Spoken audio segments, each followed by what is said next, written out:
DCS FA-18 Hornet Carrier Startup and Takeoff Training. I'm Top Gun with the AKA War Dog Squadron.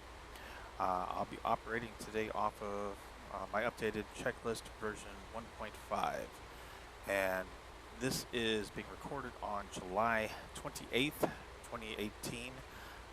It is still considered early access, so anything that you see in this video is still subject to change, either big or small. So first off, before I get started, I've separated out my checklist. There's enough differences now at this point that between the carrier startup checklist and starting up at an airfield, that it almost kind of merits their own separate checklists. I mean, there's not a lot, but it's enough to kind of make it significant. So I've kind of broken them out, and I've got two separate checklists now: one for carrier, one for airfield. And once you've done a number of startups, you probably won't really need two. You can just take one, probably the carrier one, because that's probably what you'll be operating off of most of the time anyways, and just use that as your base. Just remember the differences. So any items that you see in red text on this checklist are items that are in the correct position by default for a startup in a fresh aircraft. So if you jump into an aircraft for the first time, those controls are already be in the right position. If you come back to an airfield or a carrier and you land, you shut down like you've got a repair or something, and you want to start back up again, then those are items that you will need to hit on your checklist. So let's go ahead and get started here. The first one is one of those controls that's already set in the correct position. You've got the parking brake here pulled out and in a vertical position. And one thing I like to do, just so that they can get started doing that stuff before I'm too far into the checklist, is get the ground crew moving on refueling and rearming the aircraft as needed. So I'm going to start off by bringing up your comms menu with the > key, and then F8 for ground crew, and then F1 for refuel and rearm. And I'm just going to put a minimal loadout here, so a couple of sidewinders, a couple of sparrows, and a fuel tank. And we'll leave the chaff and flare and fuel as is. Request rearming. And you can also change the livery if you want to as well. So just change what the squadron is, what the aircraft looks like.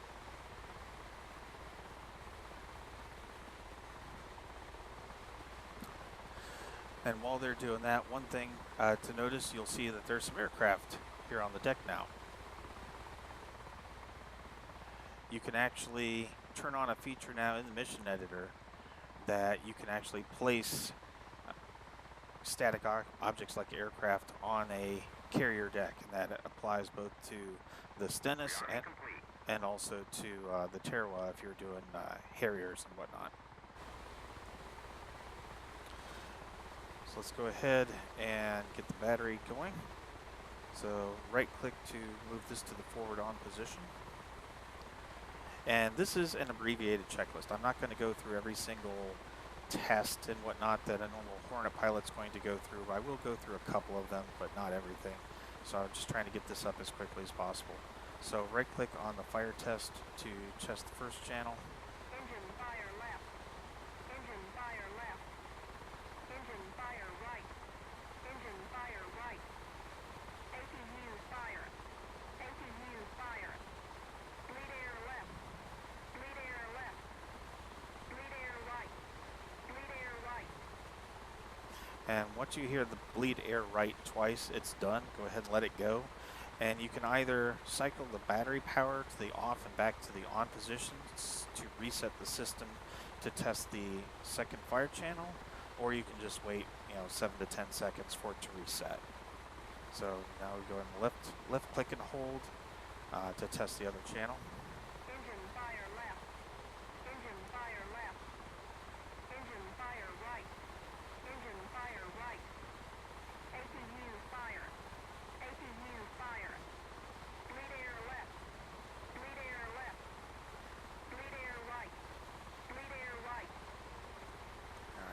once you've got the bleed air right twice, then it's done. Go ahead and let go. And now let's go ahead and put the APU on. So left click this to the forward position, and as soon as we do that, we're going to close the canopy with this wall switch to the down position.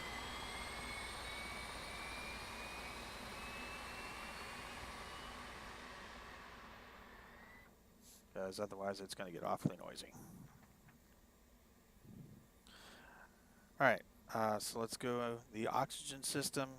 The system itself is already on by default. The OGS, however, needs to still be turned on, so this is right clicking on it to move this switch to the left position for the on position.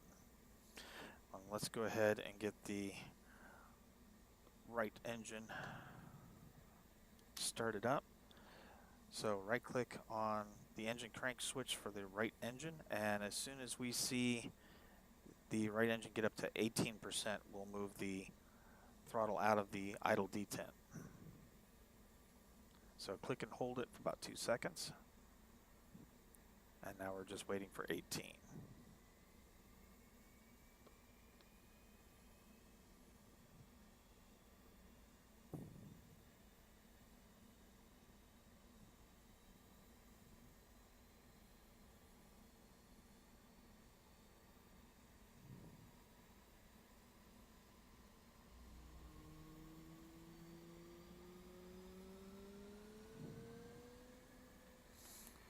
Okay, with the right engine started, we'll wait for the...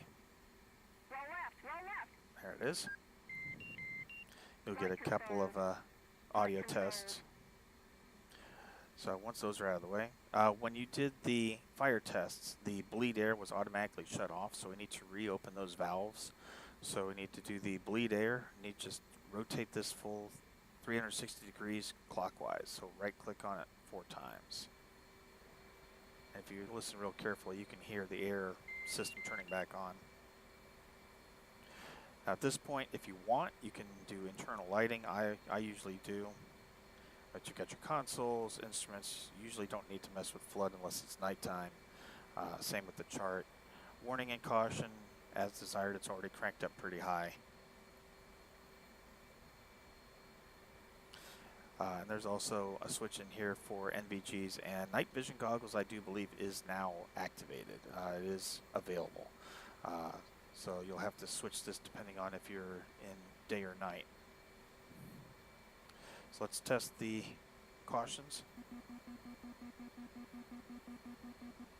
Alright, looks good. And we got external lighting. They're kind of hidden behind the throttle over here. You've got your position lights, they're rotary knobs.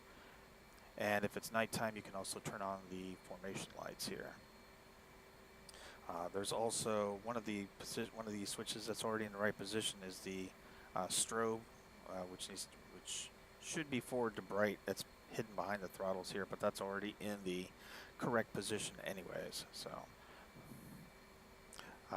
the other one is your external lights master. That's also on by default. I believe you do have to have that one key mapped. So just assign it to whatever button you've got free on your controls. So let's get the displays going. So a lot of these have day and night modes, so just click it to whatever's appropriate. So we got your left DDI, right DDI, MPDC. That one's a rotary instead of a day-night mode. And we've got our HUD symbology and our radio, the UFC. So for the left DDI, let's go ahead and set that to the flight controls. So menu, and the OSBs, if you hear anyone referring to them as OSBs, people who are used to the Warthog, they'll refer to these as OSBs. I'm not sure if they're called the same exact thing in the Hornet, but the numbering in the Warthog starts with 1 here and works around. In the Harrier and the Hornet, it starts with 1 here and works around. So in this case, this would be OSB 15 for the flight controls.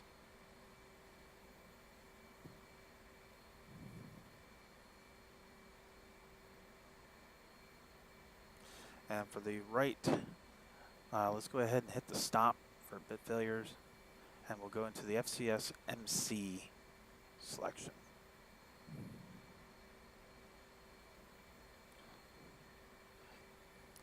For your radio to contact with ATC or anything else, you've got two rotary knobs here. You can also left click on it to pull it out just to activate the upfront control display. You can see which channel you're currently on, what the channel is. The default channel for the aircraft carriers, both the Stennis and the Tarawa, are 127.5 AM. So I just left it at that. If your mission editor does not have it set, and you need to dial something in, or you need to switch and none of your presets are a radio frequency you need to rotate over this knob until you see an M for Michael right here. And then you can go ahead and do a clear on the upfront controller, and then you can enter in the radio frequency. Note that the decimal is 3 decimal places. So if it's 127.5, you'll need to do 127500 and then enter. And it should stay there. You know, if it disappears or something after just a second or so, then you may need to try it again. But I've already got mine set to the preset, so I can go back to my channel 1.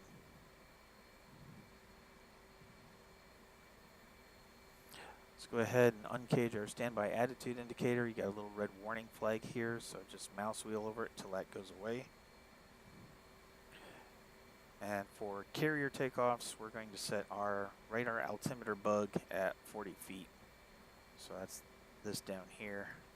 So rotate it on this until you get this caret where you want it.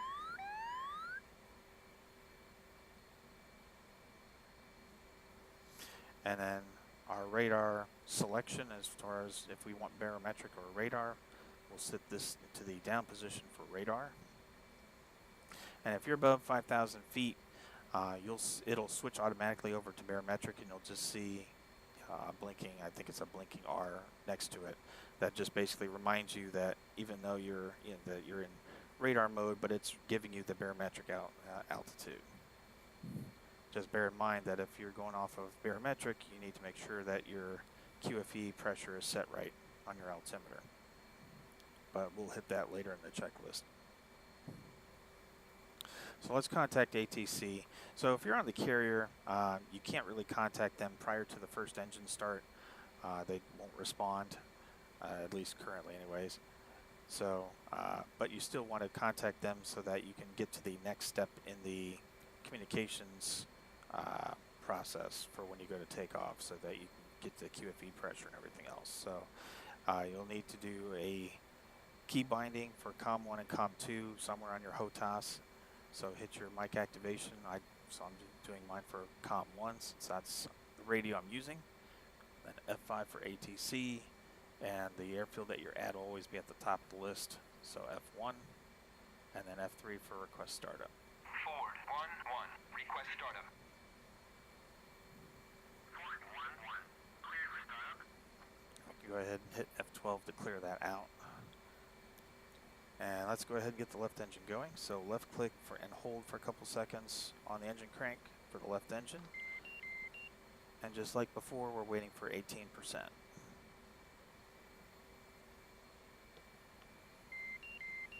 Flight controlled. Flight controlled.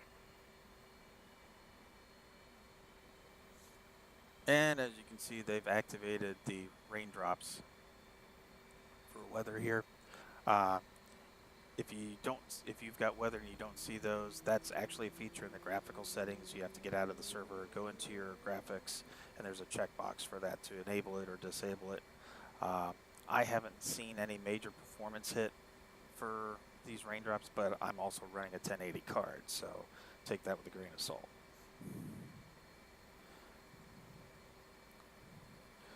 So let's go ahead and set our minimum barometric altitude. So let's get the stick out of the way.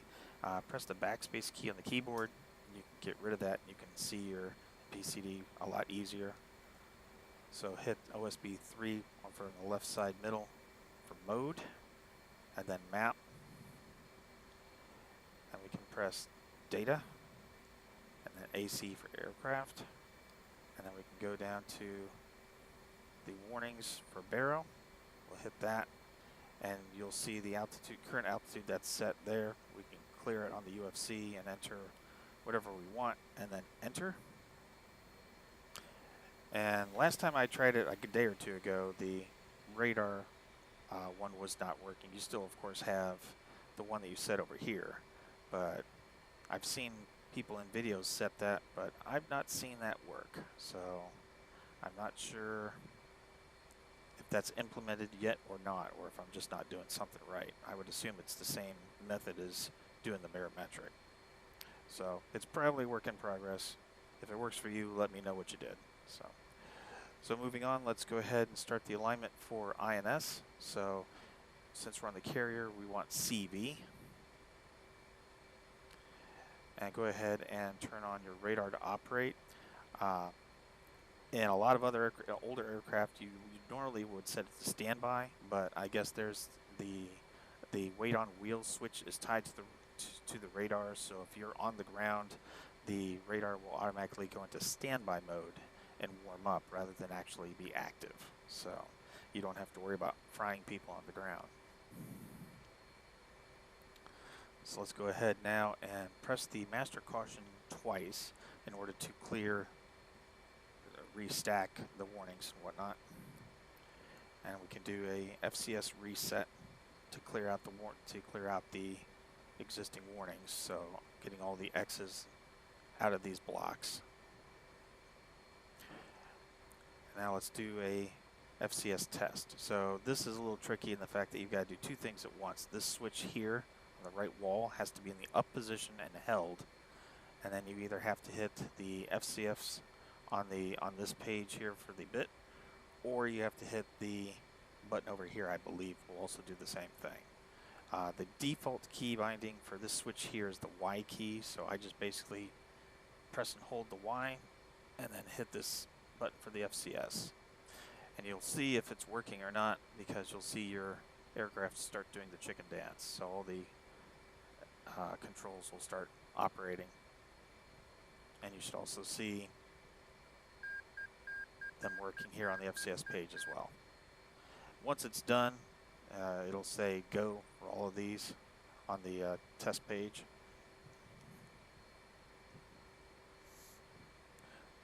So let's put our flaps into the up auto position. So 2 clicks up. Hit the trim button, reset. So press and hold for a second.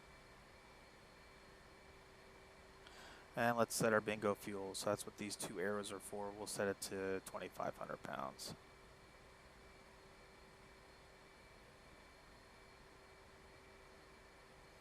Okay, so TACAN for the carrier, I've got mine in this mission set to 55X, but you can set it to pretty much whatever you want. So if you're in somebody else's mission, it should be in the mission briefing. If it's in your own, you'll have to go and set that as one of the properties of the unit in the mission editor. So let's turn on TACAN. So hit the TACAN button to bring up the info on the UFC, and then on to actually turn it on. Dial in the frequency. X is selected by default, which is what we need, so we'll go ahead and enter. And this is a ground station, and we don't need AA. So as long as we've got TR and X, we're good. We should be good to go. The volume for TACAN is set to off by default. If you want to turn it on just to verify that you're getting Morse code for the station, you can crank this volume up right here. So let's see if we hear it. And it may take a couple seconds for it to kick in.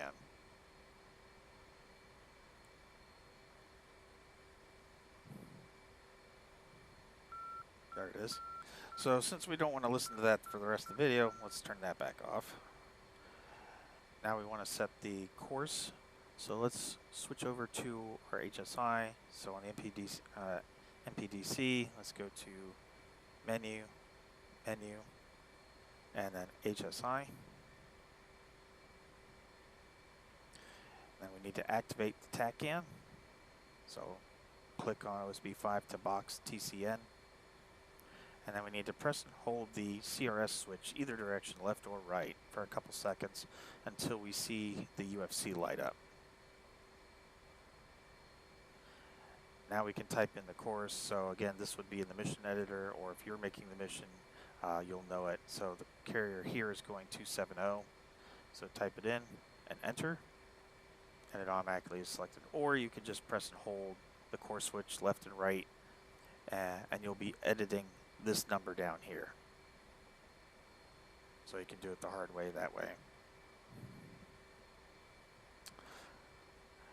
If you want to set Zulu time or any other time on the HSI, you can go down to the time UFC, and then you can hit. So for Zulu, we'd want ZTOD. I'm not hitting that one quite as much anymore because it puts the time down here, which is really in a bad spot when you're coming in to do a case 1 landing on a carrier, because it's practically overwriting the 30-degree mark on the HUD, so it's kind of in the way. But if you want to activate it, this is what you would press at that point.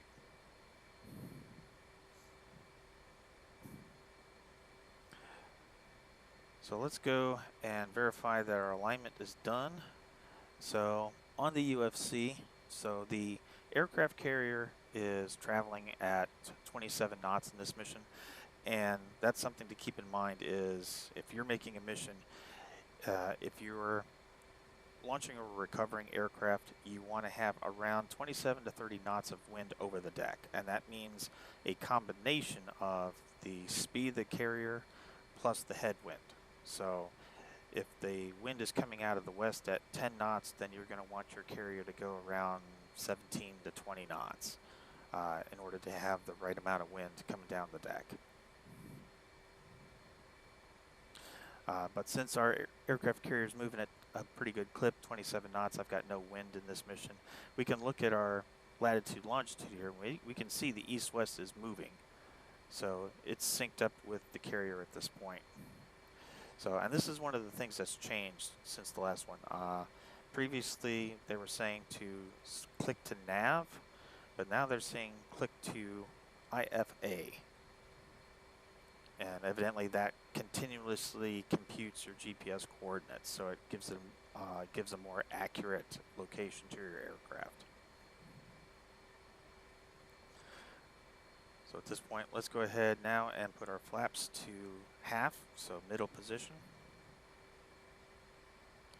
And since we're on the carrier, we want anti-skid down and off, and hook bypass is down to the carrier position. Also, launch bar, currently we want it retracted. If you have it down, then it'll mess with your nose wheel steering as far as how it acts when you're pressing the NWS button or whatnot. So for right now, leave it up and retracted.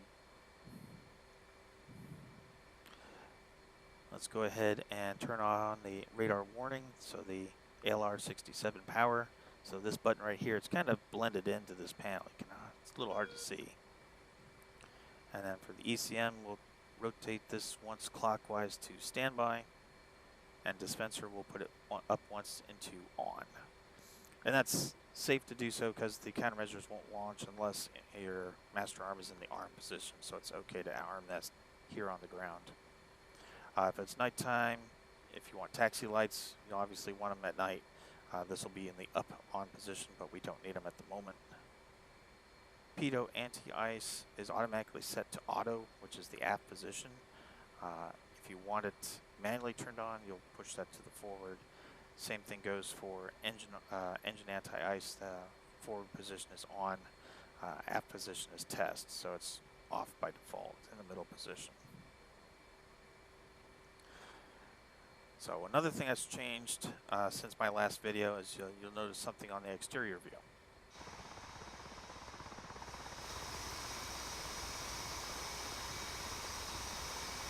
So if you saw that, you saw wheel chocks. So they now have wheel chocks in place for aircraft starting on the deck.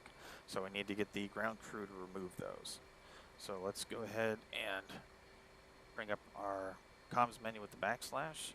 If you still had the comms menu open, you might need to do F11 to get back to the parent menu and then go from there. So let's do F11 to parent, F8 to ground crew, F4 for wheel chocks, F2 to remove. Chief, remove the wheel chocks. Copy. Wheel chocks are now removed. Now we'll go ahead and press the wheel brake in. You just have to left click on it. It'll automatically rotate and go in. So you want it in and horizontal. Let's arm the ejection seat. So press it down so that you can see armed on the top of it.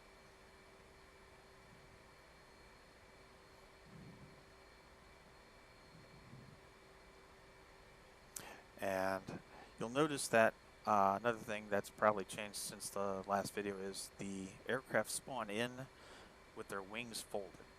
So best suggestion is do not change that. Do not put them down before you are on the catapult. For two reasons. Number one, we'll do this next. So activate your nose wheel steering, which is something you'll have to have mapped.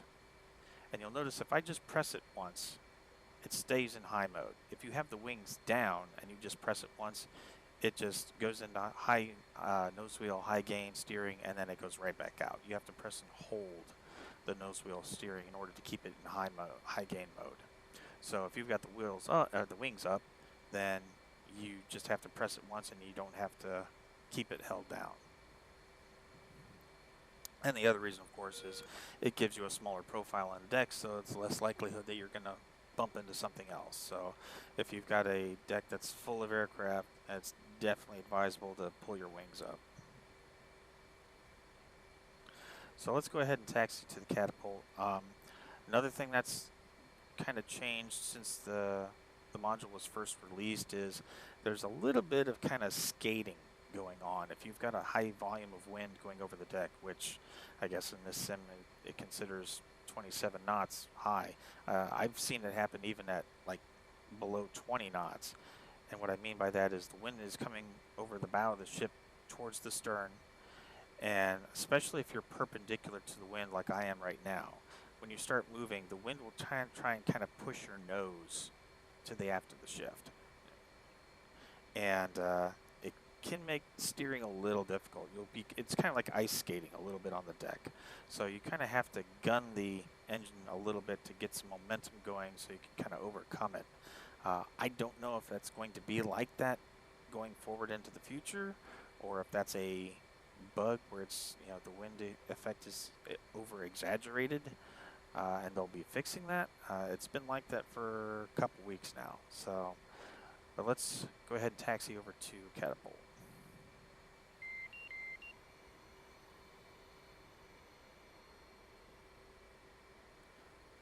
So if you start sliding, just throttle it up, just get some momentum and basically just push through it.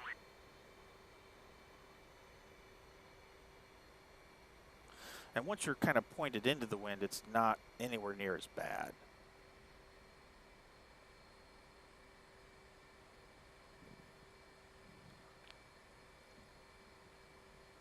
And if you want to, you can contact ATC. Normally, before you taxi, like if you're on an airfield, you would contact ATC to get taxi clearance first.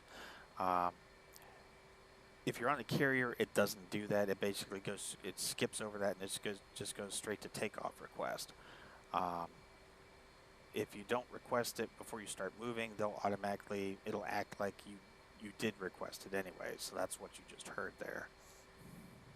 But anyways, since you don't have crew members helping you onto the cat, you can cheat by using F2. And you want to have that little bar that's sticking up above the nose wheel right behind that shuttle.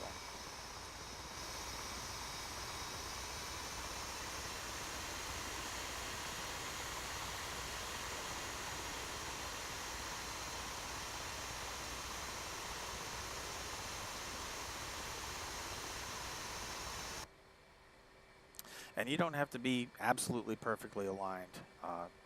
The takeoff sequence will take care of that for you.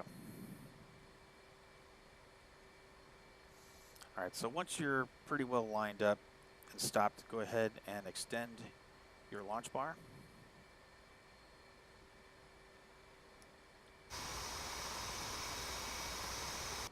And then go ahead and hit the uniform key on the keyboard.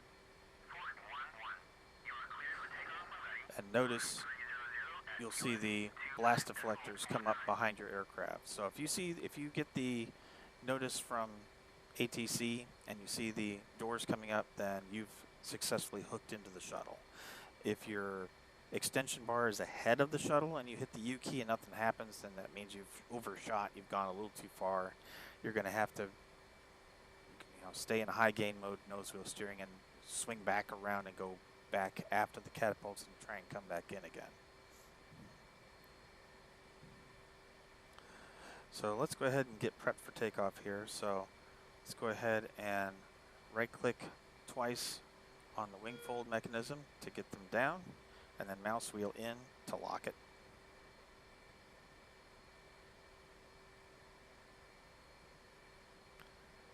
And I like to set my left DDI over to a HUD repeater, just in case I'm flying into the sun or something and it's difficult to see the HUD.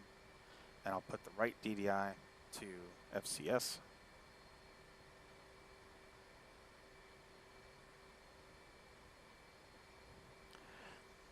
And another thing that they've implemented since then is nose wheel or a nose up trim. So for the right amount of trim, you have to reference your gross weight. So for your MPDC, go ahead and hit menu twice and then go to checklist. And that's your gross weight right there. So 40,000 pounds for me at the moment. So for how much trim you have right now, it's by default, it's set to 12. So if you're 44,000 pounds or less, you want 16 degrees nose up. So pull the trim down. You'll see the little arrow pointing up, so it's nose up trim. If you're between 45,000 and 48,000, you're going to want 17 degrees. And if you're over 49,000, you're going to want 19 degrees. All right, now at this point, pretty much set. Make sure your controls are working. So ailerons, elevators, rudders. Make sure the speed brake's working and it's stowed.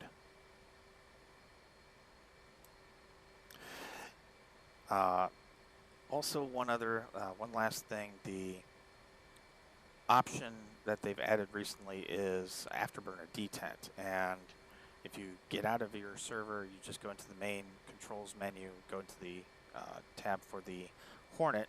You'll see that there's a checkbox there for either turning the afterburner detent always on or always off. I've got mine set up in such a way. I've got a Thrustmaster Warthog controller, but I also fly the A-10, which has no afterburner. So I don't want to keep switching mechanically my my detent. There's an Allen wrench and a little plastic thing that you can switch around to turn the mechanical detent on and off for afterburner. I don't want to mess with it, so I just do it electronically by using that menu. And there's a control, so let's go into adjust controls. So you can cycle afterburner detent on off. And the other control that you'll want to use in conjunction with that is throttle finger lift, and you can do each throttle individually, or you can just do one control to do both throttles. So for takeoff, you're going to want full afterburner, so make sure, and you can test your throttle to make sure that you're able to do, since you're messing with this stuff, you can test your throttle to make sure you do have afterburner available. The catapult is not going to launch you the instant you put your throttles to afterburner mode. It usually takes a good several seconds before it launches. So you can test your throttle for a second if you need to. So the finger lifts, you'll see, are right here. So you can see them moving up and down. So if you want afterburners, you'll want those up if you're messing with these controls. Now, if you're doing mechanical, then you don't have to worry about this stuff. But like I said, I kind of switch back and forth between aircraft. And I like it this way just because it makes sure that I don't accidentally select afterburner when I land and I hit the deck and I slam the throttles forward. I'm not having to guess where the afterburner detent is. So I'm going to click my afterburner detent, and I'm going to test my throttles to make sure they're either on or off. Okay, so they're off, so I can do full afterburners. So at this point, we're good to go. So afterburners, and wait for the shot.